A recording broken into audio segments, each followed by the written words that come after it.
I have a group of techniques I have gathered over the years to do this and to do that, and I can list these off to you on any given day, seemingly without even thinking.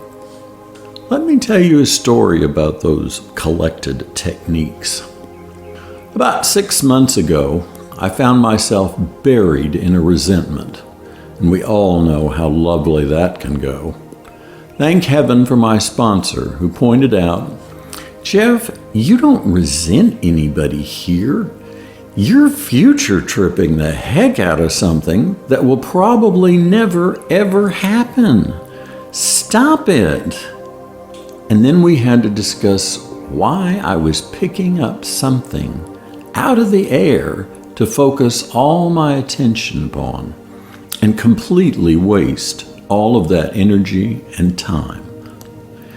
He said I had probably picked something that deep down I knew would never happen, because if it were to happen, I would have to confront my issues surrounding that situation. But if it was never going to happen, I could blissfully dream on, making up situation after situation, and self-indulging myself in melodrama as long as my heart's desire. Well, damn, that wasn't what I wanted to hear. First off, and most embarrassing, this meant that all of the emotion I was experiencing had nothing to do with any external situation. I had stepped into the boxing ring with my shadow and thought that I was really going to win a real fight. Yeah, the joke was on me, for I too had my magic magnifying glasses on backwards again. I learned out of this situation that my disease was not getting the attention it felt it deserved, and grabbed a controversial moment from my life and began to add plot and characters and subplots and James Bond and KGB agents. Yeah, and that's about how quick it can go for me. So a sponsor is one of the mandatory techniques I mentioned above. "You know," he said when we were almost done talking, "after all you've said, I don't think I would rush out to make any amends to anyone. Mainly because if you do, they may have no idea what craziness you are talking about." And that took the last of the energy out of this meticulous story I had spent weeks writing in my mind. As I said, a little embarrassing, but not the first time addiction has made me look stupid. The other thing I found most interesting was that when I was so deeply embedded in this mental melodrama I was churning in my mind, I could only pause and for a brief moment to tell myself, I'd like to get out of this. And for the life of me, I could not remember a single technique that I should use to pull myself out of this vortex of useless, made-up energy. Actually, I think this may be the more embarrassing moment. And still later, after I had shared this with another, it was still so hard to believe how blank my mind could go with knowledge I considered close at hand tools. This was a point when my disease had managed to sneak in and steal all my thinking, and that's when a relapse happens. This feeling brought a wave of compassion over me for anyone who is so deeply buried in the illusory dark clouds of addiction that the brilliant sun constantly shining above the clouds is of no consolation. It is so dark that I close my eyes to see. These are dark places, and for many, the dark night of the soul to live through. And where there is darkness, we must bring light. This is our job. As we go through life, we encounter situations which we resolve, or not, and move on, or not. It's our choice. Each time we are confronted with an obstacle and overcome it, we bring a little light into the very dark. That may seem insignificant, but it's not. For remember, we are group. We work together towards the same cause. That cause is more than just surviving that dark night of the soul. It is that and much more. So back to my dilemma. Stuck in fear, future tripping something that probably won't happen, and can't remember a single thing to do to get back to sanity. God, this is a scary place because it sits so very close to the edge of the abyss. Let's move back from there, shall we? Sit somewhere comfortable and in a way so that you won't have to move for a while. Take a deep, deep breath in and hold it.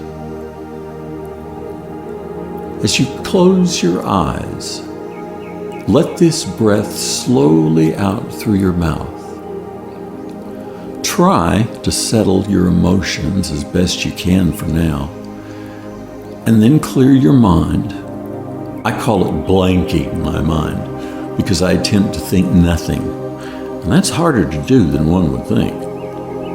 Now, with your creative imagination, go inside yourself, whether that be in your heart or your head.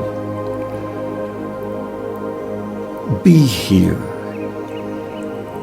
Be present here. Of course, it may be dark and scary, but this is the nature of fear. It is also lonely and without connection. Wherever you are within yourself, visualize a little image, a tiny figure of yourself, about 2 inches tall, seated in a cross-legged, comfortable position. Now surround this little image in an egg shape or sphere of golden light, healing, loving, supporting. For a minute, sit in this stillness of this loving light and allow it to penetrate your entire being. Feel this light, calming those untamable and uncontrollable emotions and settling them as a rainstorm calms the dust of a hot summer day. See those emotions as dark patches all over your body, stiffening your limbs, making you almost immovable from the darkness. Stand now in this light and allow it to irradiate those dark places, turning them lighter and lighter. See this happening all over your body, to all those patches, one by one or all at once. And feel the stiffness in your joints melting and the rigidity in your spine relaxing. As you feel this softening, take note of the tremendous amount of energy that was locked within this anger or resentment or fear. See this energy leaving those patches and floating upward above your head, above your soul, and back to the Christ or to your higher power or God. And now, very gently, sound the Om in and through your etheric physical body, thereby sounding forth that note and filling your etheric body with that frequency of love.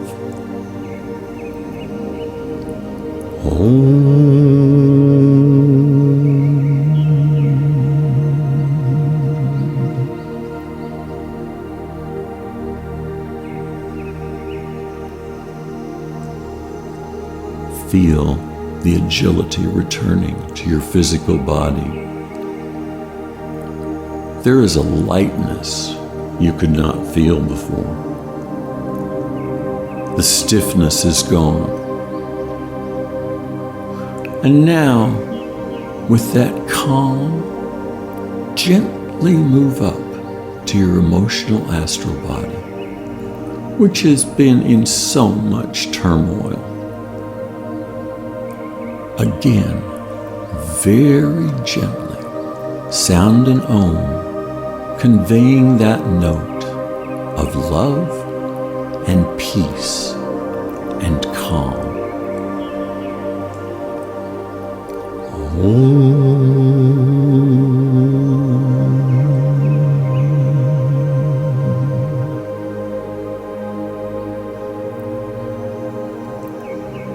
Feel that calm settling in like a fog upon those torrid emotions and calming them, settling them,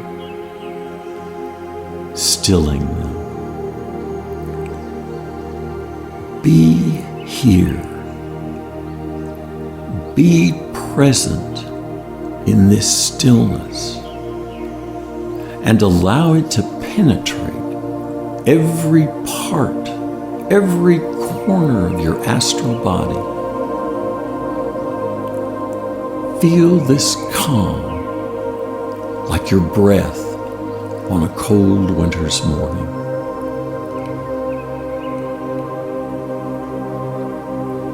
And now, gently move up to your mental body, filled with so many confusing and conflicting ideas. See all that confusion as dark clouds orbiting in your mental body.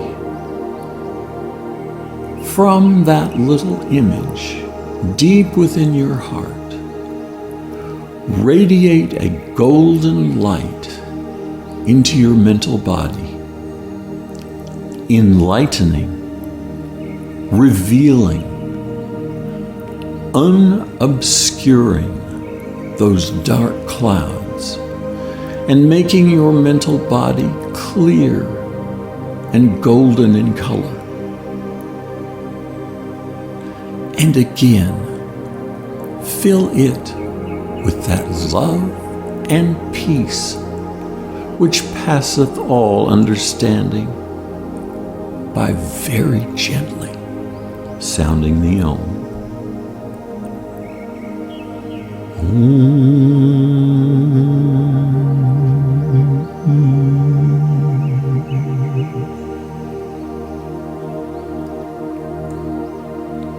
Bask in this peace, this stillness. Become familiar with this frequency, this tone, this vibration. Let it permeate you so that should you ever need, you can recall this feeling You can recall this not only in your astral feeling nature, but in your mental nature and in your physical etheric nature. Feel this. Let this be your natural state.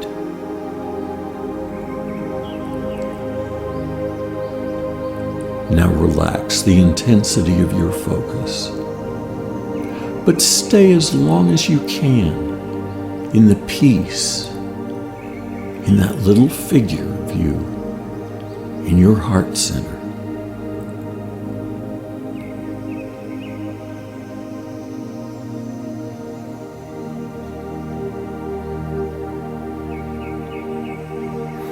And when you're ready, let's gather together all of this energy invoked in this work today.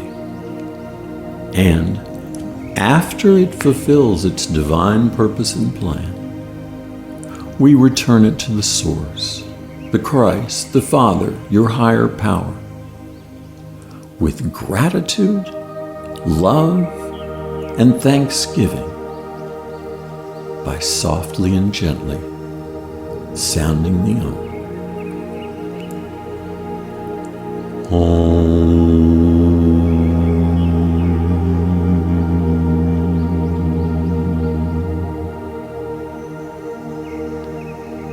And so it is, so let it be, in divine law and order.